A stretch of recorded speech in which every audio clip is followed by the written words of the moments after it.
Hey all, welcome back to Amped 2. I'm Insetic, with me is Blank Tester. Hey kids, how's it going? And Zindictive. What's up, lads? And in this video we're going to all the Pro 3s. So across all 10 levels, the Pro 3s, and I got some of these like first try, but some of them I didn't. I'm pointing that out because like, unless I fail really early on, I'm cutting out all the mistakes. You know, like the restarts, just again for video length and such. So you know, just pointing that out. This is the point of kind of no return when it comes to challenge, because yeah, Pro 3 is just like really interesting from what I saw years back. Yeah, and it's again like always gonna be, well, aside from the legend challenges, the last thing you do on a level, because like for the Pro 3s you have to you know, to even unlock the pros you have to do the sponsors and the photo shoots, and then to get to Pro 3 you have to beat Pro 1 and 2, so it's like it really is like the final thing, again aside from legends, that you know you'll get in a level. Yeah, they're definitely more challenging. I mean, they're gonna expect some big tricks or big like combos from you, but again, they are mostly fair, I'd say. Like, yeah, there's going to be more, you know, red and yellow jumps and such, but those are where, like, if you know style, you know, really well, you should be able to do those. I can point out, there's some jumps, there's some tricks where it's like, I have no idea how they got this many points, or I have no idea how they got this few points. Again, 365. Yeah, Jesus. But, yeah, I'd say overall, again, they're a lot better than, like, Amped 1's Pro 3s. I remember Amped 1's Pro 3s being a lot more bullshit. Yeah.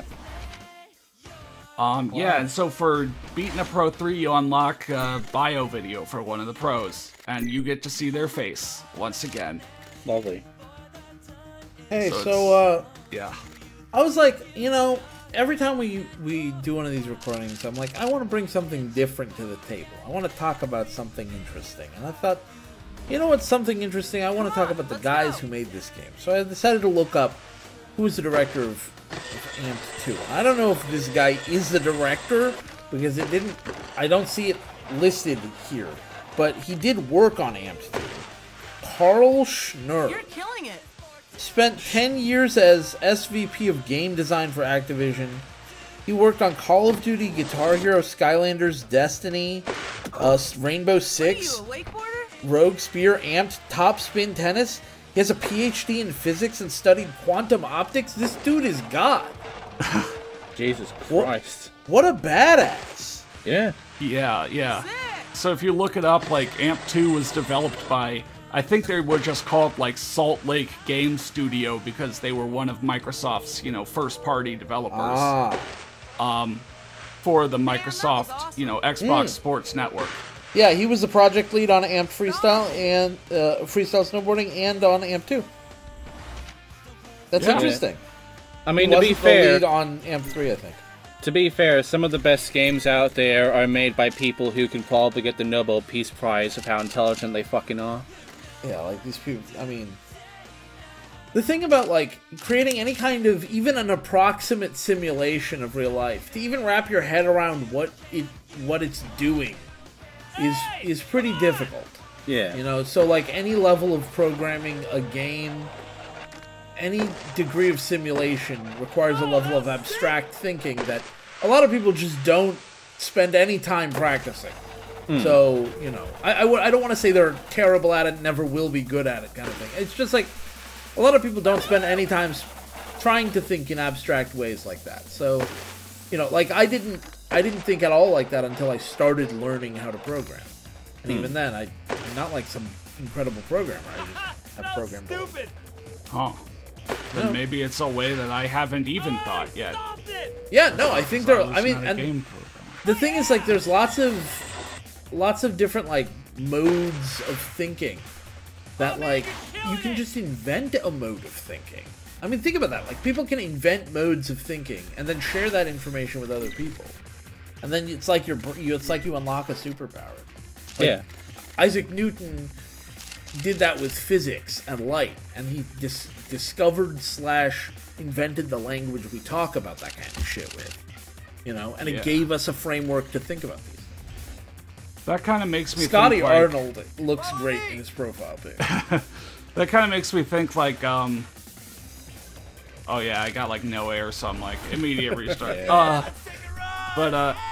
That kind of makes me think like I was always one of those who, you know, for better or worse, I don't know why I said for better or worse. This isn't going to be a for better or worse statement, but great, now you got me self-conscious and shit. Like I always just like crammed and kind of learned stuff for the tests in school, and then kind of forgot it after the test. Like it went in one eye out the other, like with a quick stop in my brain so that I'd get an A on the test and an A in the class, you know. But like it was always something where it was like they never really taught, you know, when you moved on from algebra to calculus or calculus to like transformations and series and shit. They never really taught, and I think it would be interesting to learn more, like, how they got developed in the first place. Like, it was something where, like, especially, like, Laplace transformations, if anyone but me, like, knows what those are. That was just kind of something where, especially in school, you were just kind of given them as the next main thing to learn. Yeah, and it's like that. I felt that way about Taylor series. I felt that way about Fourier transforms, and I'm like, I understand that someone did some incredible mathematics to get here, and it would probably take forever for us to go through the paper. But like, if you could just imbue a little bit of history of math into this lesson, I feel like most people would connect with it more.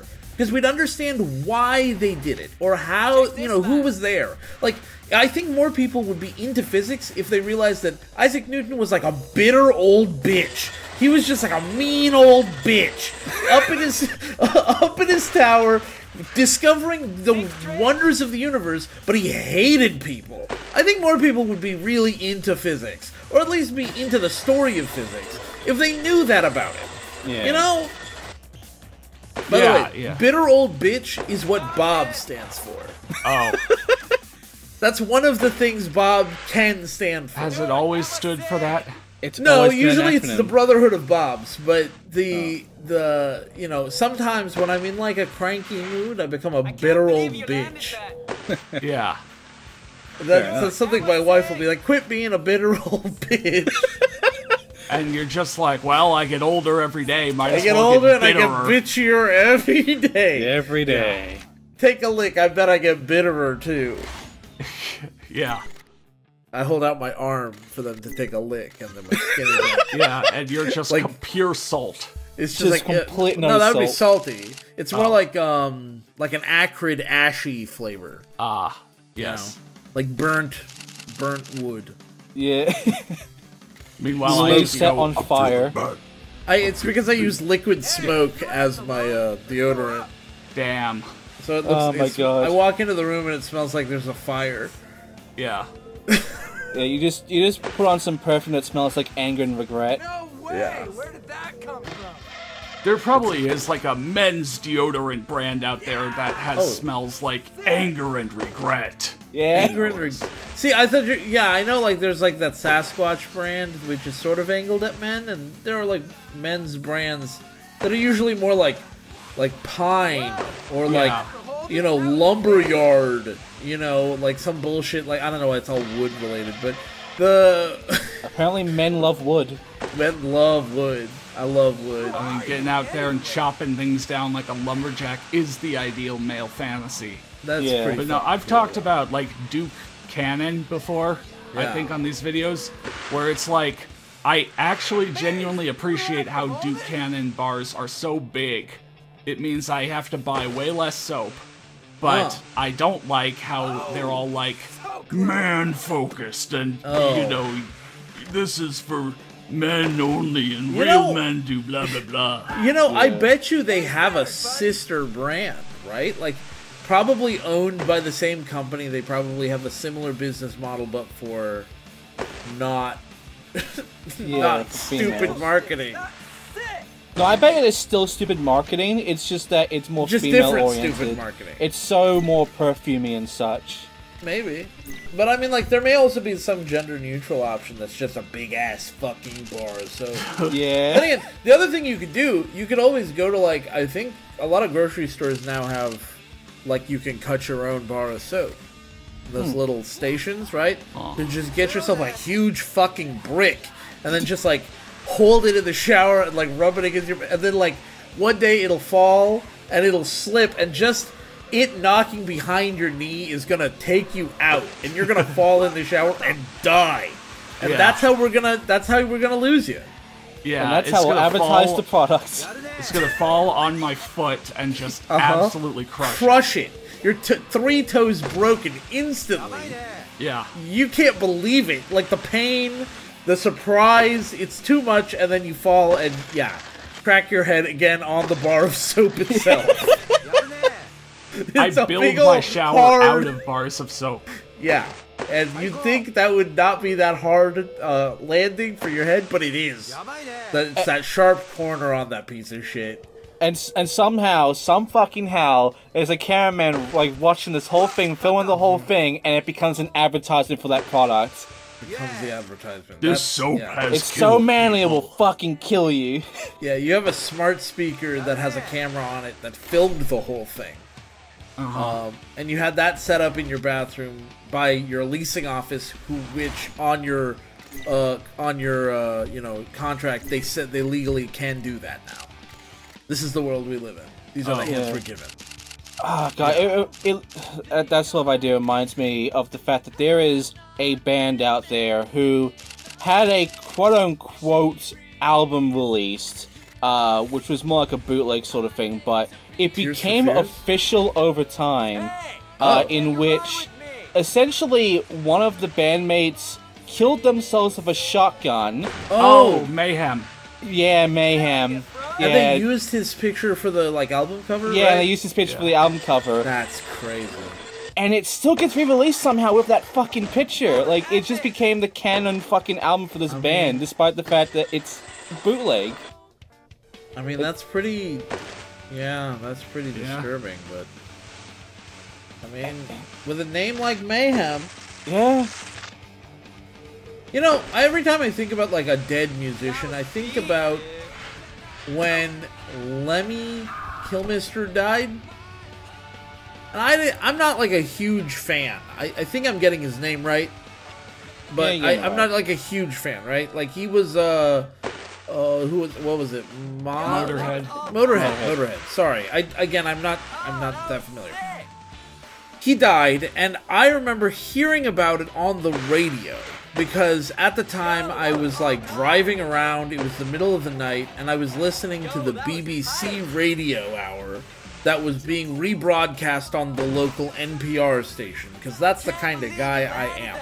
So I'm driving around in the middle of the night, and he dies, and they're announcing it, and the fucking news guy is like fucking snarky about it. He's not like that snarky about it, but it really pissed me off because he was like, Lemmy Kilmister, he lived kind of a wild life, and he sounds like he died a very peaceful death, but that sounds maybe, I don't know, would he have liked that? It's like, what are you making jokes for? Yeah, what the fuck? Like, what the fuck are you doing? You're just reporting a man died. Like, it doesn't matter whether he lived in chaos or peace. He's dead, and there are people who miss him, and there are And you people got who this- don't miss him, and And like, you got at the this very one guy who's basically being like, oh, we didn't die good enough. Yeah, well, like, if he doesn't know him, and I don't know him, why are either of us speculating about Lemmy Kilmister's death? Yeah. Right? Like, my thoughts on it is, oh, he died. That's the end of my thought on it. I don't know the guy. Yeah. You know? Like, I'm sad for the people who miss him. And you got this one guy just walking in saying, oh, but Like, what do you wow, want it this to die guy- this way? Yeah. And it's like, if he wanted to die in a chaotic way, I think he would have. That's the kind of one thing that he had control over, right? I mean, it's not like anybody accidentally dies a peaceful death. Well, I guess you could accidentally die a peaceful death if you're like, oh, I'll take care of this medical issue in the morning, and then you just don't wake up in the next morning. That's kind of accidentally dying a peaceful death. Right, you were going to go to a massive rager later on, and you expected to die there, but instead you accidentally died. You didn't wake up from your nap. Yeah. Yeah. You didn't wake up from your pre-rager nap. Yeah. You wanted to save your energy for the rager, Right. and then you just died in your sleep. You know what? Actually, if that's how he died, I'll take back what I said about that BBC guy. That does actually sound like he had a plan, and his plan failed. He probably would have been disappointed. Right? Well, again, I mean, that's that's a if big it's true. That's if it's true. I'll Yeah, take my that's words true. back. Probably isn't. I don't know. It just seemed. I don't know, And like, you- I'm not one of those people who like really seriously gives. I don't know. I don't think I give that much of a shit about like people like respecting the dead or whatever. Like they're not around to care. You know, it just seems a little weird for a journalist to be making like weird quips right. during an announcement. Yeah, it wasn't the guy's like comedy hour. Yeah, like he was a straight newsman doing straight news, and before and after that announcement, it was all regular news, no jokes. And then he was like, "Let me try out my tight 30 seconds." Yeah. Yeah, it's weird. It's like there are some people who just, for some reason, they feel the need to make some kind of a mockery out of the dead. And it's just weird. I've seen it happen with numerous kinds of people, not just like musicians, but like YouTubers even and such. And it's Oh just my like, god, yeah. what the fuck? It's so weird when people I feel like I'm in the weird middle spot here because like on one hand I feel like it's weird when people just like make fun of somebody who died immediately because it's like I don't see how that's really funny. Like it just doesn't strike me as like I don't know. I just don't see the appeal in a joke at that time. But then on the other hand, I'm also like I'm not so sensitive about people's deaths that like when Paul Walker died, I remember I was very, very confused why so many people around me were crying. Like, I remember seeing people cry about the news that Paul Walker died at school. And I remember thinking, like, I didn't hear one of you mention him ever. I hadn't even heard of him until he died. So, like, it was really strange to me that people had such a strong connection to him, apparently. Yeah, I know of the movies he was in, Fast and Furious, but I legitimately didn't think that people had that much of like a strong like reaction to this one guy. Because But of I those mean, I guess they movies. did, and like you know, and like people. I remember people cried when his like brother was used as like a cameo of his character in like a future movie after he died. Yeah. Oh, are we on event 4? Yeah, we're on event 4. Oh, Yeah, next time. We went through the pros. We're not doing that in this video, the event 4, but Yeah. that's going to be the, last event you go to The finale. for the any percent, if you want to get to the end of the game. Very nice. So we'll be doing that next time on Amped 2.